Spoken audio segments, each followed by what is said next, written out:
오늘 사순절 묵상은 오스트리아 비엔나 교회 백충관 목사님 말씀입니다. 아직도 깨닫지 못하느냐? 마가복음 8장 21절 예수께서 말씀하셨습니다. 너희가 아직도 깨닫지 못하느냐?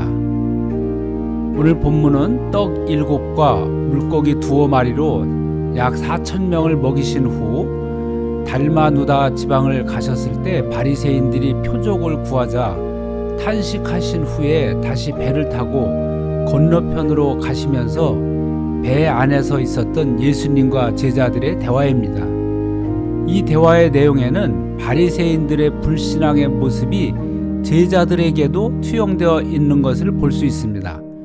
아직도 깨닫지 못하느냐와 너희 마음이 둔하냐는 바리새인들 뿐만 아니라 제자들의 상태이기도 합니다.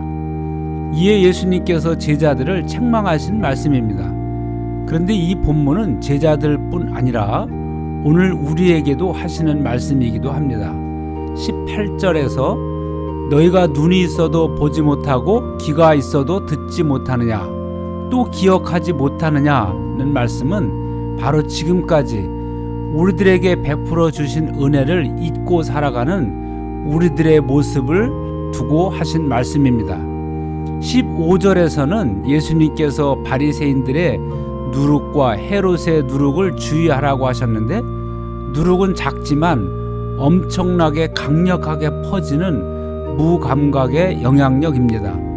보지 못하고 듣지 못하고 깨닫지 못하게 하는 부정의 감각입니다. 그렇기에 제자들은 누룩을 주의하라는 가르침에 떡이 없음을 염려하고 있었던 것입니다. 누룩은 부풀리는 역할을 하는데 작은 염려의 시작은 마치 작은 불씨가 온 산을 태우는 것처럼 번져나갑니다. 우리 역시 오늘을 살아가며 떡이 없는 결핍의 문제로 고민하고 있다면 마치 바리새인의 누룩의 부정적 영향으로 영적 무감각의 상태인 깨닫지 못함에 놓인 것과 같습니다. 그러므로 이제 누룩을 제거해야 합니다. 그래서 깨닫는 마음으로, 둔했던 마음에서 부드럽고 민감한 마음으로 바뀌어야 합니다. 예수님은 제자들에게 19절 말씀으로 둔하고 깨닫지 못하는 제자들에게 깨닫게 하시려고 이렇게 말씀하십니다. 내가 떡 5개를 5,000명에게 떼어줄 때에 남은 조각을 몇 바구니나 거두었느냐? 이 말씀은 주님의 손에 붙잡혀 있어야 한다는 것과 떼어 나눠줄 때 거두어 남기는 기적이 나타남을 말씀하시는 것입니다. 내가 주님의 손에 잡혀 있어야 합니다.